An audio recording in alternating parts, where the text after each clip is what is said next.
বিশ্ব নবী রাসূলুল্লাহকে গোসল দেওয়ার জন্য মা আয়েশা 2 মস্ক পানি আনলেন, আনিয়া নবীকে গোসল করে দেন। নবীদের গাল মধ্যে পানি ঢালে। আয়েশা বলে খুশি আর বলে আল্লাহ, আমি আয়েশা বড় বুদ্ধ, আল্লাহ ভাগ্যবতী, আজকে নিজ হাত দিয়া নবীজির গোসলের দায়িত্ব পেয়েছি। আমার বোনেরা শুনি রাখো, আয়েশা গায়ে পানি দেয় নবীজির গার মধ্যে। আয়েশা মনে বড় আনন্দ পায়। ওই গার পানি গুলা ওই নবীজির জল চোখের নিচের দিকে চলে যায়। গার পানি পড়িতে পড়িতে মাটি নরম হয়ে যায়। মাটি নরম হইতে হইতে জল চোখের পায়া সামনের দিকে দাবিয়ে যায়। আমার রাসূল দেখলো রে, চোখের পায়া সামনে দাবি গেছে মাটি নরম হয়ে। আমার নবী আস্তে করে পিছন দিকে সরিয়ে বসলেন। আয়েশা আনন্দে আনন্দ, খুশি মত্ত হারা। আমার নবীজি ইস্তিকামা। আয়েশা ওই গোসলের পানি ঢালে গার মধ্যে। আয়েশার ডান দিকের পাতা ওই জল চোখের পায়ের নিচের দিকে গেছে। আয়েশা লক্ষ্য করতে পারে নাই, রাসূলুল্লাহ খেয়াল করতে পারে নাই। ওই সময় নবী যখন সামনে আগে বসছিলেন, আয়েশা ডান দিকের পার আঙুলটা জল চোখের ফাঁসে রাখতে গেছিলেন। মা আয়েশা ও শব্দ করে নাই, শব্দ করে নাই।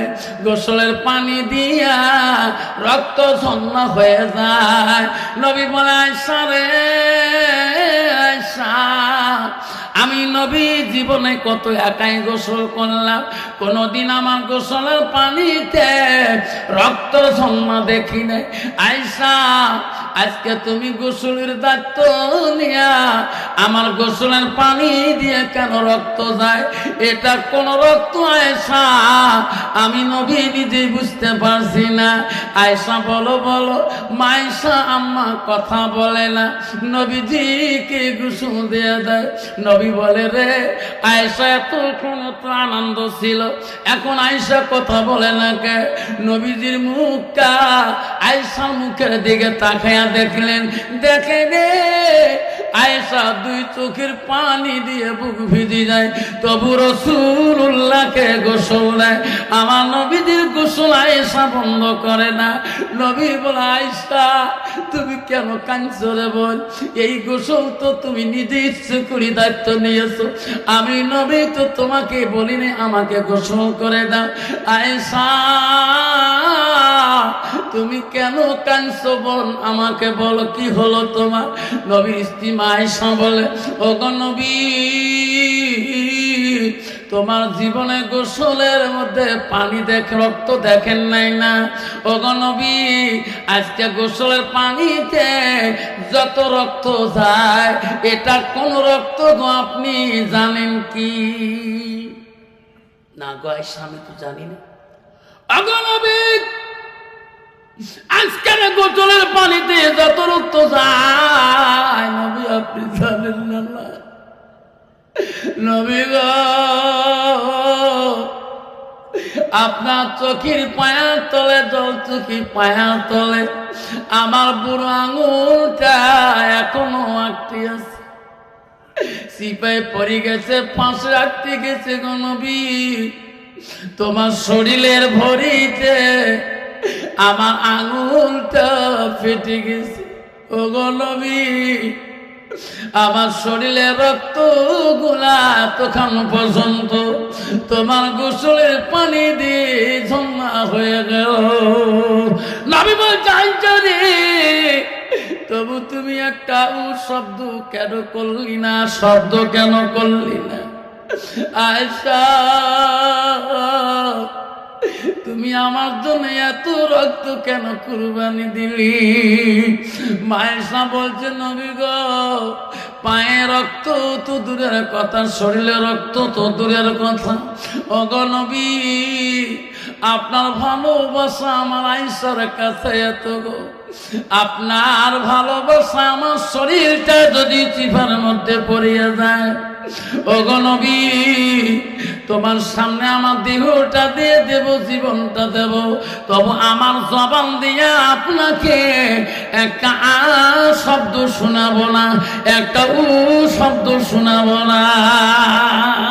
লাইন থাকবে মা বোনের আম্মারা, আম্মা গো, নবীর স্ত্রী হযরতে মা আয়েশা যদি এত স্বামীর জন্য ভালোবাসা দিতে পারে, মা গো, বর্তমান যুগের নারী স্বামী যদি কিছু একটু শাসন করে, কোন জায়গায় যদি ডাক মারে, ওই স্বামীর বিরুদ্ধে ওই জিপি প্রেসিডেন্টের কাছে বিচার দেয়।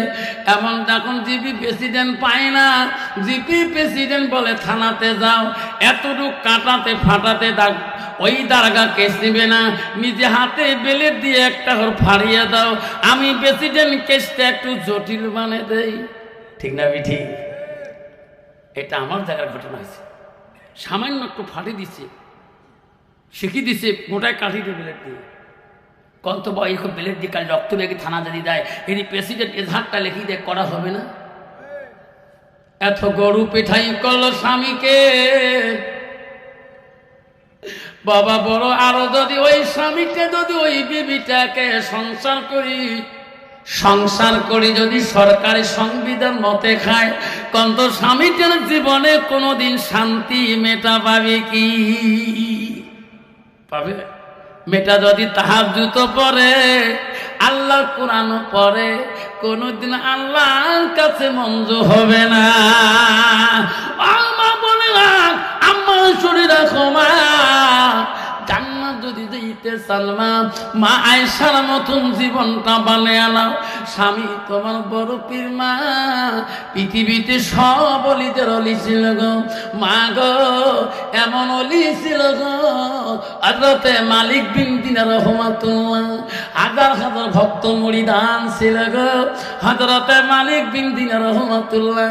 রাস্তা দিয়ে গেতে গেতে বিশাল একটা ওই মরুভূমির পথে ভক্তদের বাড়িতে যায়, মুরিদানের বাড়িতে যায়। আল্লাহর ওলি মালিক বিন দিনার রহমাতুল্লাহ, যার জীবনে এক ওয়াক্ত তাহাজ্জুদ নামাজ কায়দা হয় নাই, জোরে কোন সুবহানাল্লাহ। কত বড় ওলি গো! বর্তমান তোমার জায়গা নেই, আমার জায়গা কত ওলি আছে, বিনা নামাজে ওলি। ঠিক না বেঠি? হাঁটি গেতে বলে নামাজ হয়। আমি জীবনে খুঁজি পেলে এমন অলি জীবনেও পাইলাম না। আল্লাহ পৃথিবীর সব অলিদের অলি, সব আউলিয়াদের আউলিয়া, সব অলিদের অলিয়ে, যার নাম বলা হয় গৌসুল আজম, তার বাবার নাম আবু সালেহ জঙ্গি বুসা রহমাতুল্লাহ, তার বেটা হলো সব অলিদের অলি, সব আউলিয়াদের আউলিয়া, তার গৌসুল আজম বলা হয় আব্দুল কাদের জিলানী রহমাতুল্লাহ, যার জীবনে এক ওয়াক্ত নামাজ কায়দা হয় নাই, তাহাজ্জুদ কায়দা হয়নি। ধরে বল সুবহানাল্লাহ। আল্লাহ, ইনি কোন অলি? হাঁটি গেতে নামাজ হয়, তোমার দেখা নাই বাবা। আল্লাহ কি টান টানে রে বাবা! ইস, গার্গ দিয়ে গেলে পাটা ছাগলের মতন গাও বন্ধ করে। তোমার জায়গা নাই, বেঙ্গলে আছে। ইস কি খান খায় রে বা গুন্দ! জান্নাত যাবে, বাপের বাড়ির জান্নাত, মামার বাড়ির জান্নাত। একবার মরি দেখ, একবার মরি দেখ। সোনারা, তোমারই দুনিয়ায় দুশ্মনী নীলা, সে দেখো রহমান, কাফের হাততে নিধন হইতেছে কি করে মুসলমান। কোরআন ভুলিলাম, হাদিস সারিলাম, হাদিস ভুলিলাম, কোরআন সারিলাম, তাই তো এত অপমান। কাফের হাততে নিধন হইতেছে কি করে মুসলমান। মসজিদ ভুলিলাম, মাদ্রাসা সারিলাম, মাদ্রাসা ভুলিলাম, মসজিদ সারিলাম, তাই তো এত অপমান। কাফিরদের হাততে নিধন হইতেছে কি করে মুসলমান। কোরআন ভুলি ধরিলাম হাদিসও ছাড়িলাম, তাই তো এত অপমান। কাফিরের হাততে নিধন হইতেছে কি করি মুসলমান। আল্লাহ রাসূল বলল ওয়ালা নবী সাল্লাল্লাহু আলাইহি ওয়াসাল্লাম বলেন লা ইকমিনু আহাদুকুম হাত্তা কুনা হাব্বা ইলাইহি মিন ওয়ালিদিহি ওয়া আওলাদিহি ওয়ান নাস আজমাইন। আমার নবী বলে ওই মানুষটা তখন পর্যন্ত পূর্ণাঙ্গ মুমিন হইতে পারে না, মুসলমান হইতে পারে না, যারা নিজের ছেলে সন্তান পিতামাতা অন্য মানুষ থেকে মানুষ থেকে আমার নবীর ভালোবাসা অন্তরে থাকবে না। কত মুসলমান আছে মুখে অন্তরে ভালো, মুখে ভালোবাসা অন্তরে কিছুই নেই, যেরকম ঠিক না বিঠি। মুখে কয় আমি খুব আল্লাহকে ভালোবাসি, নবীকে ভালোবাসি, তা নামাজ না পড়লো কেন? নবীর একটা সুন্নত জিন্দা না করে রাসূল বলেছেন একটা সুন্নতে জিন্দা করবে ভালোবাসো। রাসূল বলল মান হাব্বা সুন্নতি ফাকাদ হাব্বানি ওয়া মান হাব্বানি কায়না মাই ফিল জান্নাত। সুবহানাল্লাহ। তো একটা রাসূলের সুন্নত নাই, রাসূলের 10টা ডাইরি সুন্নত আছে। কয়টা ডাইরি সুন্নত? জোরে বলেন কয়টা? 10টা ডাইরি সুন্নত। চারি কোটি চারে মুদাহাবু ডুবিছে চার, 5 ওয়াক্ত 5 নিয়ত করো হয়ে সুমার, আরে কামা হো কাম 13 রেখার, মুসলমানি 5 বেলা ইমানতে সার, 30 রোজা 30 নিয়ত জানিব কি, তুই মতে 3 রে বাবা গোসলতে 3। এলা মুসলমান গোসলের ফরজ জানে না, যেরকম ঠিক না ঠিক। যদি পুষ করি 70 বছর বয়স, বাবা গোসলের ফরজ কয়টা চাচা? তুই তো খুব আল্লাহকে ভালোবাসে, নবীর প্রেম কে দৌড় মোবাইলে বুড়ি হইলাম পড়তে পড়তে, কয় টাকা 12-13টা হইল, হিসাব কথা হলো না। আল্লাহ রাসূল বলছে লিম্মা জিম্মারফরা, তোমার অপরিজনীয় রোমের সোলগুলো তুমি ফেলে দাও, তুমি 3 তরিকা 8 তরিকা তুমি মাথা সোল রাখো। আবার আল্লাহ গোসলে ফরজে জানে না। আল্লাহ ওলি মালিক বিন দিনার রহমাতুল্লাহ মা বোনের শুনুন, আল্লাহ ওলি ছিলেন, উনি যখন রাস্তা দিয়ে যায় গাছের পাখিরা পর্যন্ত আনন্দ হয়, যেরকম সুবহানাল্লাহ। মালিক বিন দিনার রহমাতুল্লাহ হাজার হাজার ভক্ত বানাইছে পৃথিবীর জমিনে, সেই ভক্তদের বাড়ি যেতে চায়, ভক্তরা বলছে হুজুর বহুদিন থেকে তোমাকে দেখা পাই না, আপনি আমাদের গ্রামে পাড়ায় আসেন। আল্লাহ ওলি মালিক বিন দিনার রহমাতুল্লাহ রাস্তা দিয়ে গেতেছেন, মরুভূমির পথ দিয়ে, শরীরটা ক্লান্ত হয়ে গেছে, গাছের ছায়া খুঁজতেছে কোথায় গেলে গাছের ছায়া আরাম করবে। সামনে রেখে একটা বিশাল ঝোপঝাপ একটা পাইকরের গাছ দেখা যায়। আল্লাহর ওলি মালিক বিন দিনার রহমাতুল্লাহ ওই গাছের তলায় একটা রিমঝিম রিমঝিম হাওয়া উঠে গেল। আল্লাহর ওলি মালিক বিন দিনার রহমাতুল্লাহ বলল এই গাছের তলে আমি একটু আরাম করব রে, তারপরে আমার ভক্ত ওই মুরিদানের বাড়িতে যাব। যখন গাছের তলে আরাম করা শুরু করে দিল, গাছের পাখিরা আনন্দ করে কিসমিস কিসমিস করে, আল্লাহ তোর ওলি আজকে আমার গাছের তলা কত আসি আরাম করছে, আল্লাহ আমরা এত খুশি, আল্লাহ তোর ওলি আজকে গাছের তলা আমরা দেখা পাচ্ছি, পাখিরা কিসমিস করে। মালিক বিন দিনার রহমাতুল্লাহ বলে পাখিরা চেঁচামেচা করো না, একটু আরাম করতে দাও। আবার পাখিরা বেশি চেঁচামেচা করে। মালিক বিন দিনার রহমাতুল্লাহ পাখিরা চেঁচামেচা বুঝতে পারে নাই, ওনারা কি জানে কিসমিস করে, ওনারা বুঝতে মালিক বিন পারে নাই। ওই মালিক বিন দিনার রহমাতুল্লাহ কত বড় ওলি ছিল রে, পাখিগুলাকে বললো পাখি আমাকে আরাম করতে দিলি না, পাখি আমাকে তুমি চেনো নাই। সঙ্গে সঙ্গে মালিক বিন দিনার রহমাতুল্লাহ পাখিগুলোকে অভিশাপ দিল, পাখি বিলকুল পর তুম মর যাও। বলা তাদের সাথে পাখিরা ধাপ ধাপ করে পরে মারা গেল। কত বড় ওলি গো, যার জবানের এত দাম ছিল। মালিক বিন দিনার রহমাতুল্লাহ আর গাছের তলে অপেক্ষিত করলো না, বলে আল্লাহ আমি কথাটা কেন জবান দিয়ে বাইর করলাম। মরুভূমির পথ কেটেছে, কলিজা শুকি যায়, পানি পানি বলি একটু কাতর হয়ে গেল রে। আর কত দূর যেতে হবে ভক্তদের বাড়িতে, পানি নাই, কোথায় গেলে আমি পানি পাবো? হযরত মালিক বিন দিনার রাহমাতুল্লাহ গেইতে গেইতে সামনে একটা বস্তি দেখা পেলেন। আল্লাহর ওলি মনে করলো এই বস্তিতে যে আমি পানি পান করব। সামনে বস্তির দিকে গেলে সামনে দেখে একটা সুন্দরী মহিলা, আল্লাহ পর্দা মোশন নিয়ে, পর্দা ভাব নিয়ে, একটা হাতের মধ্যে বালতি নিয়ে ওই মেয়েটা একটা কুয়ার পাশে গেতেছে। আল্লাহর ওলি বলল, আল্লাহ এই মাটার কাছে এই বালতিটা নিয়ে এই কুয়া থেকে পানি খেয়ে নেবো। আল্লাহ আমার কলিজাটা শুকিয়ে গেছে আল্লাহ, আর আমি চলতে পারি না। আল্লাহর ওলি মালিক বিন দিনার রাহমাতুল্লাহ ওই মহিলাটার কাছে যা বলল, মা, ও মা, আমার কলিজাটা শুকিয়ে গেছে মা, বালতিটা দাও রে মা, আমি পানি তুলি, পানি পান করব। মহিলাটা কোনো জবাব দেয় না। আমি বলছি, মা, বালতিটা দেওয়া যাবে মা? আমি পিপাসায় কলিজা শুকিয়ে গেছে মা। ও মা, বালতিটা দেওয়া যাবে? মহিলাটা কথাই বলে না। আল্লাহ বলছে, কার মহিলা বুঝিস না, আমার কলিজা শুকিয়ে গেছে। মহিলাটা বলছে, হুজুর, এটি গাছের পাখি পান নাই, সুবহানাল্লাহ, তোমার অভিশাপে মারা যেতে পারে। আপনি যতই রাগ করেন না কেন, আমার কিছুই করতে পারবেন না। সুবহানাল্লাহ। এটি সবাই করবে না, বাড়িতে সুবহানাল্লাহ, জোরে কোন সুবহানাল্লাহ।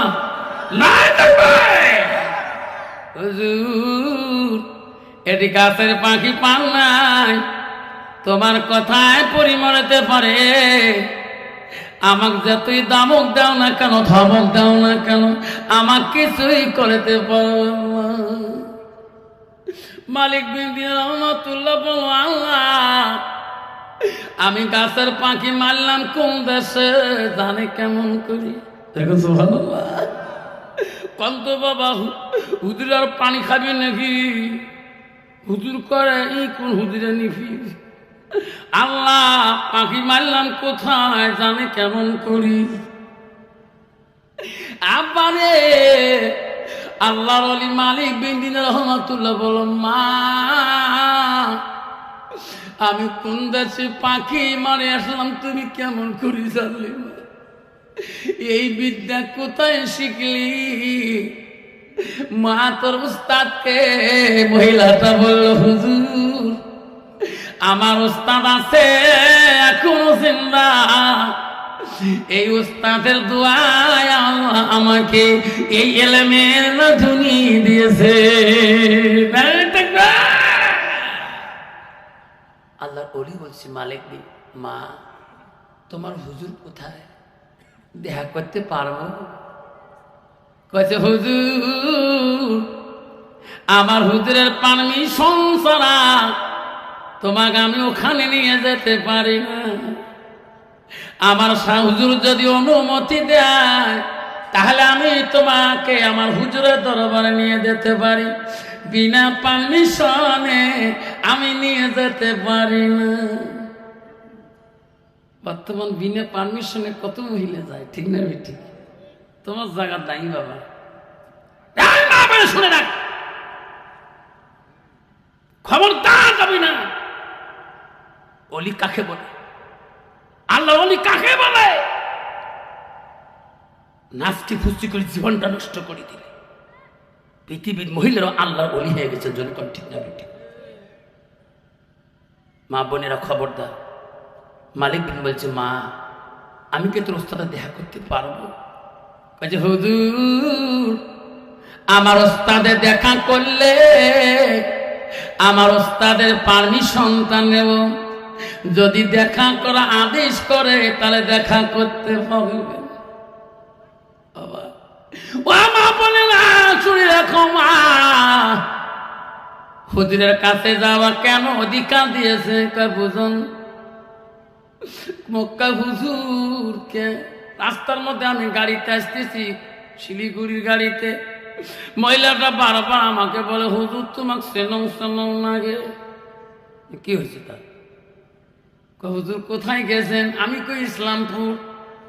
হুজুর মা তুই কোথায় গেছিস? হুজুর বাবার উঠে গেছ, বাপের বাড়ি, বাপ মারা গেছে। নয় 1 মাস হল যাবার বাবার উঠি, বাবা স্পিডে দেয় না, বাবা কান্দে, মা মরছে। 1 মাস তুই বাবার খেদমত করু। তোর কোন বাবা? মোর পীর বাবা। এই 1 মাস তুই বলে হুজুর খিদমত করে, আসে না নাই? যেরকম আসে না না মা বোনেরা, রাসূলুল্লাহর কাছে একজন সাহাবী গেছিলেন দেখা করতে। আব্দুল মাকতুম অন্ধ ছিলেন। আব্দুল মাকতুম নবীকে এত ভালোবাসছিলেন, অন্ধ সাহাবী ছিলেন। নবীকে দেখা করার জন্য আব্দুল মাকতুম নবীর বাড়িতে গেছিলেন। ওই সময় নবীর কাছে বিবিরা খেদমতে ছিলেন। নবী বলছে, আয়েশা রে, ও আমার বিবিরা, তোমরা আড়াল হয়ে যাও, আমার বাড়িতে আমার সাহাবী আব্দুল মাকতুম অন্ধ সাহাবীটা আছে, তোরা একটু আড়াল হয়ে থাকো, আব্দুল মাকতুমকে আসতে দাও। হযরত আয়েশা বলছে, হুজুর গো, আব্দুল মাকতুম তো অন্ধ, চোখে দেখতে পারে না, আমরা তোমার কাছেই থাকবো, আব্দুল্লাহ মাকতুম তো বুঝতে পারবে না। নবী বলছে, না না ও আয়েশা রে, বেবিরা শুনে রাখো, আব্দুল মাকতুম না দেখতে পারে, তোরা বিবিরা তো দেখো। বর্তমান যুগের মেয়েরা দেখে না, না দেখে, দেখে না, না দেখে। তুমি কোন সাহস ওখানে ড্যান্স দাও? তোর লজ্জা থাকা দরকার। তুমি চোখ আল্লাহ দিয়েছে, আল্লাহ রাসূল বলেছে, আল হায়া শুবতু মিনাল ঈমান, তার হায়া না, শরম এটা ঈমান। তোমার জায়গা নাই বাবা, আমার সামনে, আমার পশ্চিমবঙ্গে আছে। মক্কা হুজুর বাবার উঠে গেছে, বাবা আসবেন না, কম খেদমত করছুন বাবা, কাঁদে আর দেখছে। মা বোনেরা গো, শান্তি কেন নাই রে দুনিয়ায়, গজব কেন আসলো দুনিয়ায়। আন্দামানে গজব গলো, গুজরাটে গজব গলো, হারিয়ানায় গজব হইল, হাজার হাজার বিদিনের জামা। মা বোনেরা গো, শান্তি কেন নাই রে দুনিয়ায়, গজব কেন আসিল দুনিয়ায়। মদের বাজান গরম হলো, যুগের কথায় মানুষ যায়, বাপের ভিটা থুয়ে দিয়ে খরা জামাইয়ে বেটা হয়। মেয়েরা বলে স্বাধীন হবে, আরে পুরুষের দরকার নাই, পুরুষ নিয়ে কি করিব, নিজের কামাই নিজে খাই। মা বোনেরা গো, শান্তি কেন নাই রে দুনিয়ায়, গজব কেন আসলো দুনিয়া। বর্তমান যুগে কত স্বামী আছে বিদেশে যায়, যায় না? গুয়াহাটিতে যায়, ত্রিপুরে যায়, আগরতলা যায়, শিবসাগর যায়, শিলং যায়, আর বউরা মোবাইল নিয়ে আনলিমিটেড কল। হাই রে ফোন রে বাপ, ইস তোমার জায়গা বোঝা নাই আছে। ফোন করতে করতে লাস্টে দেখে সবা শাড়ি পর্যন্ত পালাইছি, একটা ধাক ধরি পালাইছি, একটা চেঙা ধরি পালাও, 3টে সোয়া ইয়ের হয়েছে 5টা সোয়া, কয়টা 3 আর 5 8টা হলে জাক ধরি পালাইছি, 5টা সোয়া। তো কি আমি ওই বিওপি ধরা পড়ে গিয়ে 3 দিন পরে সব মুক্তিগুলোকে আফসার ওজনী গিয়ে পড়ে দুঃখ। মুখে মনা দেখ 3টে সোয়া আছে তোর, 5টা সোয়া, তোর লাভটা কি? মুহে বোঝাম, ওই বিয়ে বলবার না পান বাবা, কি মোবাইলের নিচে রে বা, মানে এত ফেসবুক চলায়, এত ফোন, কাক যে ফোন করে মেমোরি কাম করে না। তোমার তুই আছে যাইতো গেল কুলো গেল জেল কুলো মাল, বেটি লাগে গোসুল হাজি ডুবাইল সলমান বেটি কলেজ পরে রে বেটি নলেজ বানাইছে তলে তলে রেস্টারি করিছে যাইতো গেল কুলো গেল জেল কুলো হওয়ার বেটা লাগে গোসুল হাজি ডুবাইল সলমান বেটা কলেজ পরে রে বেটা নলেজ বানাইছে তলে তলে রেস্টারি করিছে চ্যাংরা চ্যাংরি রাজি কি করে দেশের কাজী মামা এমন আইন করি চ্যাংরা পালায় চিংড়িও পালায় চ্যাংরার মাও পালায় বাপও পালায় উকিল কাজী সবাই পালায় লাস্টত কাজীও পালায় ঠিক না বেটা পালায় না জঙ্গল বাড়ির যে নুকি মশা খায় মোর আরাম কত খাস খা মশা নড়ালি মামা এসে পাশ পাকে মশা আসতে মতন খায়া না আমার মক্কা হুজুর কাল জঙ্গল বাড়ি সতী অসুবিধে মশা খায়া ঠাট্টা করছে আসো না নাই যাইতো গেল কুলো গেল জেল কুলো মান বেটি লাগে গোসুল হাজি ডুবাইল সলমান মা বোনেরা গো শান্তি কেন নাই রে দুনিয়ায় গজব কেন আসিল দুনিয়ায় নিজের বাপকে বাপ বলে না নিজের বাপকে বাপ বলে না শ্বশুরকে যে আব্বা কয় মার কপালে ভাত জোটে না শাশুড়িকে আম্মা কই আম্মু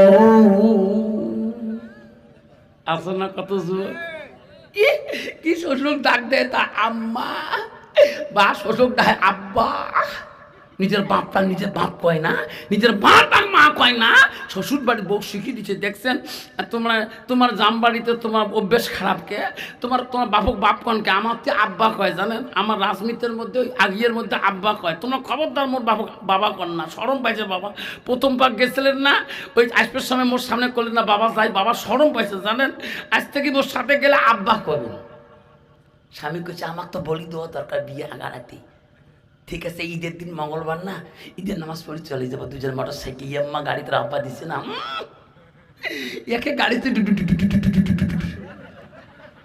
একে যাইয়া দেখে শ্বশুর জামাই আসতেছে বেরিয়ে জামাই একে শ্বশুর দেখে আব্বা সালাম আলাইকুম তোমারও গজব হোক মোরও গজব হোক ঠিক না ঠিক যুবক বলছে মা কেন মামাকে তুমি ডাকছো মা মা বলছে বেটা রে ছোট কালে তোমার আব্বা হারাইছো তোমার আব্বা হারার মতন তো কোনোদিন দুঃখ দেই নাই এ বেটা বড় চাকরি পালি আমার বয়স এসে আমি এখন রান্না করি বাড়ি খোয়া দিতে পারি না বাবারে আমি কেন ডাকিলাম একটা ভালো পাত্রী দেখিয়েছি মেয়ে দেখিয়েছি আমার বড় পছন্দ বাবা তুমি বিয়ে করলে আমি মা বড় অবসর পাবো ছেলে বলা কেরল বড় জ্ঞানী ছেলে বলছে মা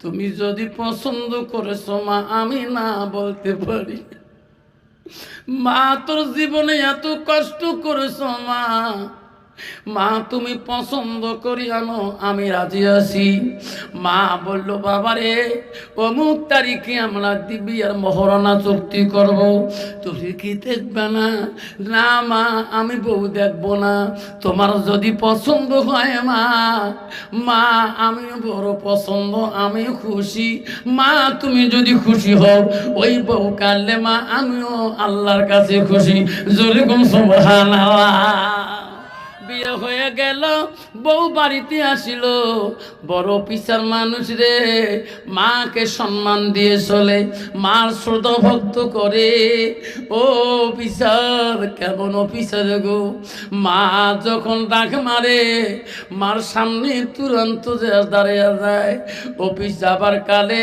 বিবি কি বুঝে বিবি রে এই তো তোমাকে দেখি মা বিয়ে করে আনলো রে বিবি হ্যাঁ বিবি আমি অফিসে চলে গেলাম, আমার মা নামাজ পড়বে, উজুর পানি জোগাল দেবা, মা খানা দিবা, মা টাইম টেবিলে নামাজ পড়ে, তসবিহ তেলাওয়াত করে, মা কোরআন তেলাওয়াত করে। মা কষ্ট দিস না, বিবিরে মা যদি শান্তিতে রাখতে পারো, আমি তোর শান্তি পাবো। তোর